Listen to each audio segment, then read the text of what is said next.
سالگرہ منانا، birth day, پیدائش کا ڈے منانا، شریعت میں اس کی ممانعت ہے۔ اس کی وجہ یہ ہے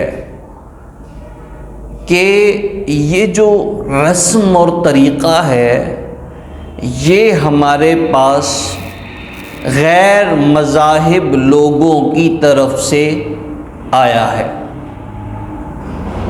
اور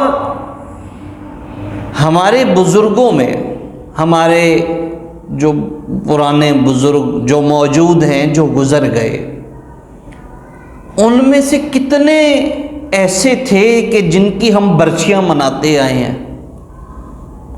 یا ان کی سالگرہ منائی ہے ہم نے۔ ہمیں یہ بات آج بولنے کی ضرورت کیوں پیش آئی کہ سالگرہ منانا یا سال گرنے کی خوشی منانا؟ ایک آدمی ہے، ایک بچہ ہے، اس کی عمر اللہ نے متعین کر رکھی ہے۔ یہ ہمارا ایمان ہے کہ جس نے جتنا جینا ہے وہ اللہ کے ہاں لکھا ہوا ہے، نوشتہ تقدیر ہے۔ کوئی 30 سال، کوئی 40 سال، کوئی 50 سال، کوئی 60 سال، حد کا 70 سال۔ آج کل جو عمومی عمر ہے وہ 50 سے 60 کے بیچ میں چل رہی ہے۔ تو اگر کوئی شخص 50 سال کی عمر میں لکھا ہوا ہے نوشتہ تقدیر میں کہ اس نے 50 سال جینا ہے، اور یہ بچے، اس بچے کی ہر 1 سال کے بعد ہم سالگرہ کی خوشی مناتے ہیں کہ 50 سال جینا تھا، اب 49 سال ہو گیا، جی بڑی خوشی کی بات ہے۔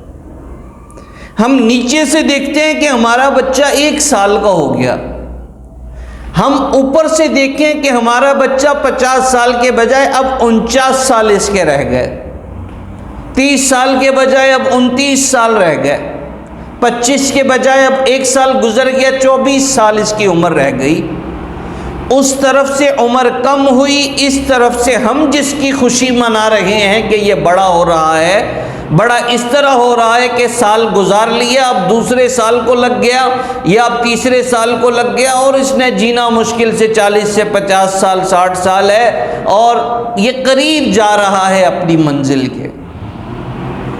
اندرون خانہ، اندرون مزاج سالگرہ منانا نہ عقلاً سمجھ آتا ہے، نقلاً تو ہے ہی نہیں، عقلاً فطرت سلیم بھی اس بات پہ رضامند نہیں ہوتی کہ انسان سال گزرنے پر، عمر گزرنے پر، جو چیز گزر گئی اس پر بھی کیا خوشی کرنا۔ تو فطرت سلیم بھی اس بات پہ راضی نہیں ہوتی کہ انسان خوشی کرے، وہ بھی چیز کے گزرنے کی۔ ایک چیز ہے، کسی کے پاس 50,000 روپے ہیں، 1,000 روپے کم ہو گیا اس میں سے، تو اس کو خوشی منانی چاہیے، یہ سوچنا چاہیے کہ 50 تھے اب 49 رہ گئے، اور بھی لگ رہے ہیں، اور وہ 49 سے 48 پہ آئیں گے، 25 سے 24، 24 سے 23 پہ آئیں گے، تو یہ پریشان ہوتا ہے کہ میری چیز کم ہو رہی ہے، میرے پاس رقم کم ہو رہی ہے۔ یوں ہی زندگی کی رقم، زندگی کی عمر ہے، اور عمر کم ہو رہی ہے۔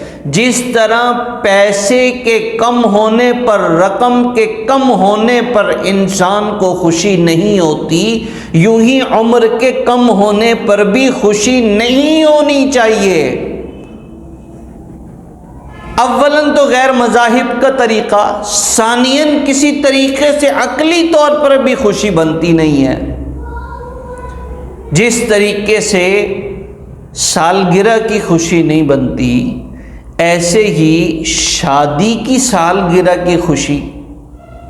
اب شادی کو 2 سال ہو گئے، 3 سال ہو گئے، 4 سال ہو گئے، 5 سال ہو گئے، 10 سال ہو گئے، 20 سال ہو گئے، تو آخر یہ خوشی کرنے والے کیا چاہتے ہیں کہ خیر سے ہمیں اس بارے میں اس کی گہرائی کسی نے ابھی تک باور نہیں کرائی کہ ہم یہ جو کرتے ہیں جب ہمارے جاننے والوں میں کسی کی یہ خوشی ہوتی ہے تو ہم ان سے پوچھتے ہیں کہ ٹھیک ہے آپ نے خوشی تو کی، لیکن کیا سوچ کے کی ہے کہ اب عمر کم ہو گئی ہے اس پر خوشی کی، بچہ بڑا ہو گیا ہے اس پر خوشی کی؟ جتنا بھی وہ کوشش کر لیں ان کے پاس جواب نہیں بنتا کہ ہم یہ کر کیوں رہے ہیں۔ اگر آپ کا ہمارا دل کرتا ہے کہ ہم کوئی محفل جمائیں، کوئی مجلس کریں، تو شریعت نے ہمیں حکم دیا اکرام مسلم کریں، ثواب کا ثواب ہے، دعوت کریں، ثواب کا ثواب ہے۔ یہ لازمی اپنی نیچر کے اندر لالچ رکھنی ہے کہ کوئی تقریب کریں گے، اس میں سے اسپیشلائز کسی بچے کو تیار کریں گے اور اس کی خوشی منائیں گے، تو بھائی جو طریقہ شریعت نے دیا ہے کہ آپ دعوت کرو، آپ مسلمان کا اکرام کرو، آپ رشتہ داروں کو کھانے پہ بلاؤ، اور ان کے سامنے اگر ضرورت نہیں ہے تو فبیہا، ضرورت ہے تو تقاضا رکھو۔ لین دین کا نظام، دنیا کا نظام لین دین پہ چلتا ہے۔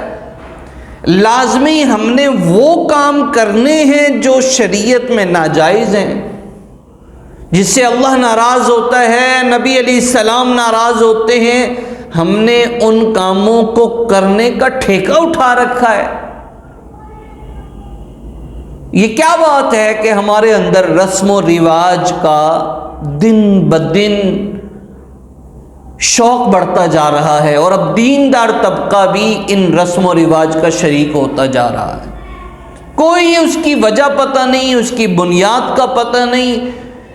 ہم نہیں کرتے تھے، ہمارے بچپن میں نہیں ہوتی تھی، ہمارے بچوں کے ٹائم پہ یہ ہونا شروع ہو گئی۔ بھائی کیوں ہو رہی ہے؟ بس ہو رہی ہے۔ کیوں ہو رہی ہے؟ اس کیوں کی بھی وجہ کا پتہ نہیں ہے۔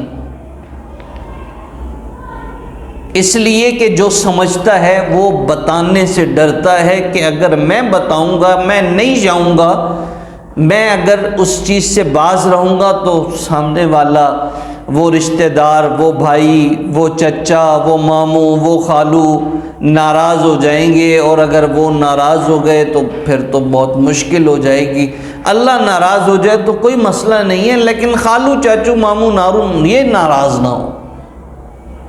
نبی کی سنت کی دھجیاں اڑائی جاتی ہیں، اور بجائے سنت پہ عمل بدعات اور خرافات میں ہوتا ہے، وہ ہم برداشت کر لیں گے، لیکن اپنے کسی رشتہ دار کو ہم ناراض نہیں کر سکتے۔ ڈیپلی اگر دیکھا جائے، گہرائی میں دیکھا جائے، اس کا مطلب یہ ہے کہ اللہ پاک ناراض ہوتے ہیں تو ہو جائیں، لیکن اللہ کے ناراض ہونے سے نظام چلے گا، لیکن رشتہ دار ناراض نہیں ہونی چاہیے، نظام نہیں چلے گا۔ جب سوچ یہ بن جائے گی، جب عمل اس بات کا اظہار کرے گا، نعوذ باللہ من ذالک، پھر ہم روتے ہیں، گلے کرتے ہیں معیشت کی تنگی کے، پھر گلے ہیں مہنگائی کے، بد امنی کے، بے سکونی کے، بے چینی کے، بے قراری کے۔ جس کو راضی رکھنا تھا اس کو راضی کیا نہیں، اور جن کا حکم نہیں تھا ان کے پیچھے لگ گئے، پھر پریشانی تو آئے گی۔